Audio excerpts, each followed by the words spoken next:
Hey there, fellow adventurer. You ever spent what feels like an eternity staring at that dungeon finder, just wondering if the queue will end before the actual heat death of the universe? Yeah. You're not alone.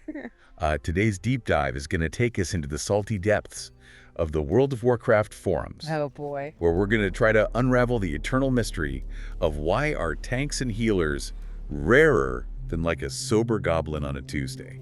It really is.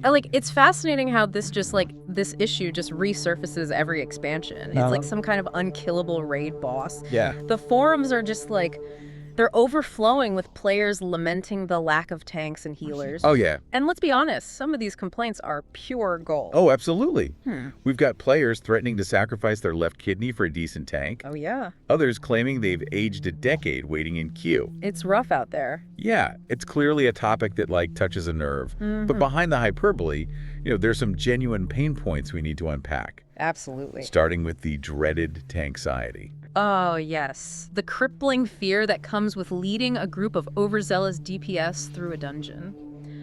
Our friend Degas Feathermoon from the forums summed it up perfectly.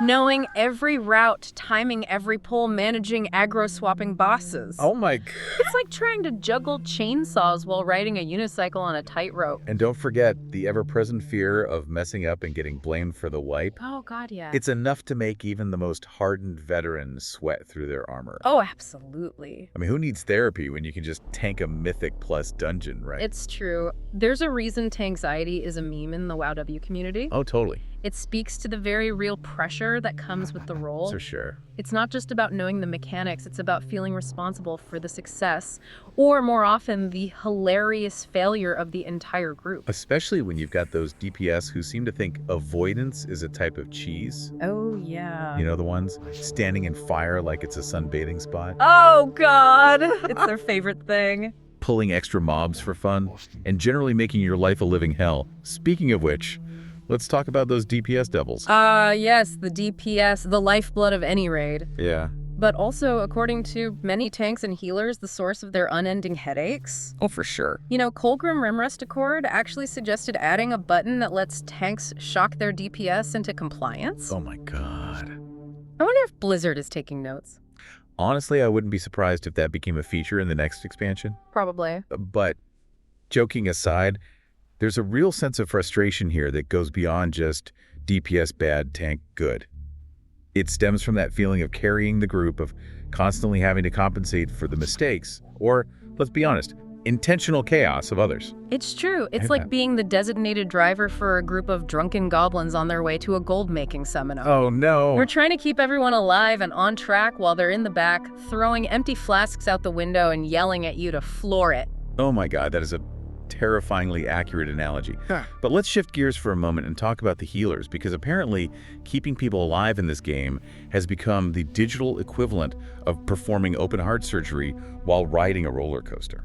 It's true. The evolution of healing in WoW is definitely a fascinating and often frustrating topic. Right. We've gone from the days of, heal-botting and whack-a-mole healing to a world where healers are expected to be DPS machines while simultaneously keeping their party members from dissolving into pixels. Oh yeah, Nari Argent Dawn put it perfectly in their forum post.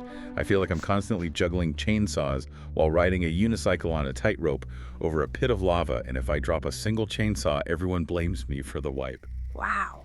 That imagery is almost too real. Yeah. It highlights the intensity and pressure that comes with healing in modern WoW, especially in challenging content like Mythic plus Dungeons. It's like Blizzard decided that healing wasn't stressful enough, so they added a DPS meter and told healers to get good while they're at it. Basically, yeah. And it's not just the pressure to DPS, it's making healers want to chuck their staves into the maw. The sheer mental gymnastics required to keep everyone alive in a Mythic plus dungeon. Oh yeah.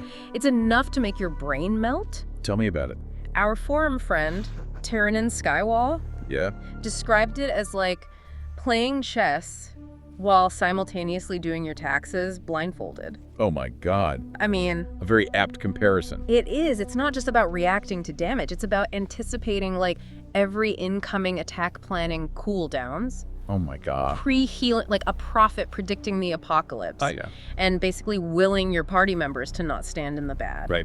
All while maintaining a semblance of DPS, of course. Oh, of course. God, it's enough to make you miss the days of spam, flash, heal, and pray. Remember those? Oh, yeah. Back when healing was more about like relaxation and less about triggering carpal tunnel. Oh, the nostalgia. It's a powerful drug. But you're right, like the game has definitely shifted towards a more intense and demanding healing style. It's almost like Blizzard is trying to filter out the casual healers. Totally. And only keep the ones with superhuman reflexes and the ability to see into the future. Well, they're doing a great job because, let's be real, who wants to sign up for that kind of stress? Right.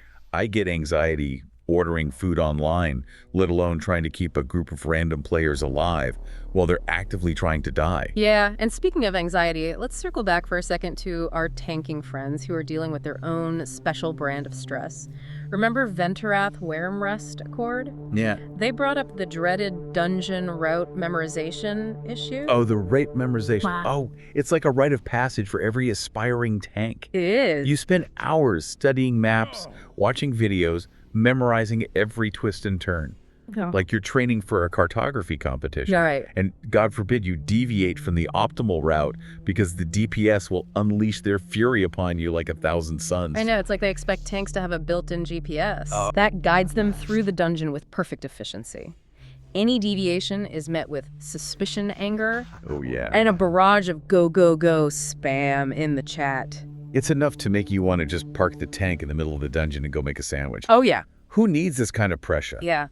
You're not just the tank, you're the tour guide, the babysitter, and the emotional support animal for a group of people who are convinced that every second wasted is a personal insult. It's true, and let's not forget the constant fear of like pulling too many mobs or making a wrong turn and wiping the group. It's like walking a tightrope over a pit of hungry gnolls. I know. Except the tightrope is made of expectations and the gnolls are your own DPS.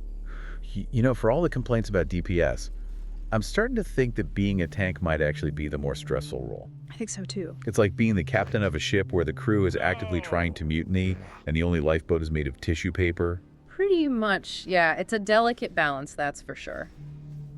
But as we've seen from our deep dive into the forums, the challenges of tanking and healing go far beyond just knowing the mechanics. Yeah. It's about managing expectations, navigating social dynamics, and dealing with the ever-present pressure to perform flawlessly. Which begs the question, why would anyone willingly subject themselves to this kind of torture?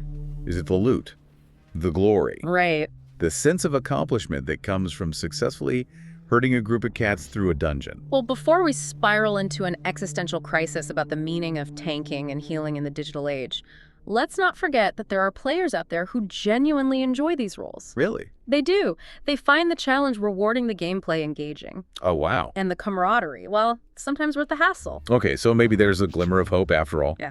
But let's be real. Those players are probably mythical creatures like unicorns and druids who don't complain about balance changes. Perhaps. But even if those players are few and far between, they represent something important. The idea that even in the most challenging and stressful roles, there can be moments of joy, camaraderie. Ah. And yes, even fun. Oh. And that, my friend, is what we'll explore in our final segment. Welcome back to our therapy session disguised as a deep dive where we're dissecting the psychological trauma of tanking and healing It's a tough job. in World of Warcraft. Yeah. In the last two segments, we delved into the depths of player complaints, Oh, yeah. exploring everything from tanxiety to DPS-induced rage. All hits. But before we all log off and go hug a tree, let's talk about the one thing that keeps many players coming back for more: the elusive promise of community. Yes, the mythical community. Right. That fabled land where players are helpful, patient, and understanding, and DPS actually know how to use their interrupt abilities. I've heard whispers of this magical place. Right. But I'm starting to think it's just a bedtime story told to wide-eyed new players Oh, yeah. before they're thrown into the harsh reality of pug life. It is a rude awakening, for sure. Right. But you know, our forum friend Tiana Wyrmrest Accord pointed out, Yeah. having a consistent group of friends to play with can make a world of difference. Oh, yeah. They said they'd happily tank and heal all day long as it was with their guildmates. That makes sense. Who needs the stress of random dungeon groups when you can suffer with friends? Exactly. It's like choosing to go on a camping trip with people who know how to pitch a tent and won't accidentally set the forest on fire. Right.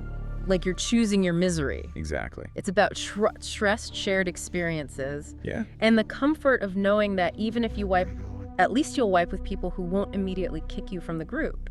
And let's be real, laughing at your own failures is way more fun when you're doing it with friends. Oh, absolutely. It's like the difference between tripping and falling flat on your face in public Oh, God. versus tripping and falling flat on your face in front of your best friends, who will then proceed to take pictures and post them on social media for all eternity. Yeah, painful memories aside. There's a reason why guilds and communities are so important in online games. They provide a sense of belonging, support, and camaraderie that can be hard to find in the often toxic world of pugging. So maybe the key to surviving the tanking and healing apocalypse isn't about better gear or more overpowered abilities. Maybe it's about finding your tribe, Yeah. those fellow adventurers who share your pain, your laughter, and your undying love for a game that simultaneously makes you want to scream and hug a murloc. Well said. And that brings us to the end of our deep dive into the minds of World of Warcraft players. Wow.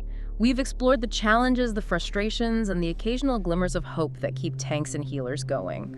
But the question remains, what will it take to truly address the tank and healer shortage in Azeroth? Is it better game design, more community support, or maybe a collective shift in attitude, a recognition that we're all in this crazy, chaotic world together? Only time will tell. Yeah. But until then, may your Qs be short, your DPS competent, and your healing touch ever potent. And may your adventures be filled with loot and glory.